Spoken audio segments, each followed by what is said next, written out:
C'est une affaire qui a fait couler beaucoup d'encre et de salive sur la toile. L'affaire Alatekouma. Derrière le nom, un site tristement célèbre de Ouagadougou, un site de vaste réseau de prostitution, de proxénétisme et surtout de traite de personnes. Une enquête ouverte a donc permis de faire la lumière sur une organisation structurée impliquant plusieurs dizaines de personnes, dont des mineurs. Pour mieux comprendre, nous vous proposons un retour détaillé sur l'affaire dans ce dossier signé de Bernard Kombelem et Benewende Frédéric Nikiem. L'affaire commence ici à Sandogo, un quartier périphérique de la ville de Ouagadougou. À l'intérieur de ce site d'environ 2 hectares, c'est un autre monde, surtout la nuit tombée. Tapage nocturne, violence, vente et consommation de stupéfiants, proxénétisme et prostitution. La liste est bien longue. Communément appelé Alatekouma, ici Dieu ne parle pas si l'on se réfère à la traduction littérale du nom. Le calvaire des riverains est donc immense, mais il reste impuissant face à une industrie solidement implantée. Après plusieurs plaintes restées sans suite, les lignes commencent réellement à bouger en 2025 lorsque l'affaire est portée à la connaissance du parquet. Enquête après enquête, une descente est ordonnée le 10 décembre 2025. Sur le site, on a pu interpeller 273 personnes, parmi lesquelles il y avait les 208 prostituées, permettez-moi l'expression, et d'autres qui étaient sur le site, qui étaient essentiellement donc des clients et donc d'autres personnels qui travaillaient sur le site. Sur le site, les enquêteurs dénombrent 202 chambres, chacune abritant une travailleuse du sexe, toutes ressortissantes du Nigeria.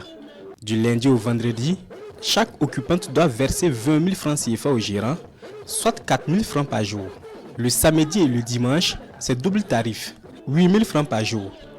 Par semaine, chacune paye 36 000 francs CFA, soit 144 000 francs le mois. Multiplié par le nombre de chambres, le site représente une véritable mine d'or, révélant l'ampleur d'un réseau structuré. Des éléments qui poussent les enquêteurs à remonter le circuit d'entrée des jeunes filles depuis Lagos au Nigeria. Sur les réseaux sociaux nigériens, on contacte certaines filles pour leur dire de venir à la capitale, à Lagos, qu'il y a de l'emploi pour elles. Et une fois que les filles arrivent, on leur dit en fait, vous n'avez pas bien compris, ce n'est pas Lagos, c'est plutôt à Cotonou, au Bénin. La jeune fille dit, bon écoute, moi j'étais venu pour Lagos, maintenant que c'est Bénin, je n'ai pas le transport pour le Bénin. On dit, soyez rassurés, on va s'occuper de vous. Effectivement, on paie le transport pour la jeune fille jusqu'à Cotonou au Bénin.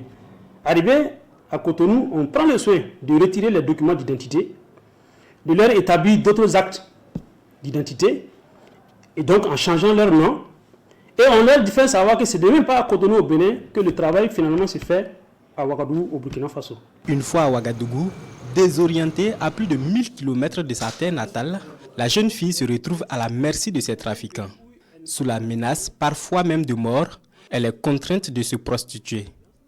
Parmi ses victimes, une vingtaine de mineurs, dont la plus jeune, âgée de 16 ans. J'ai échangé avec cette fille qui, avec ses 16 ans, m'a exprimé tout son attachement aux valeurs morales, au fait que la prostitution, ce n'est pas quelque chose de bien et qu'elle n'a jamais voulu faire la prostitution.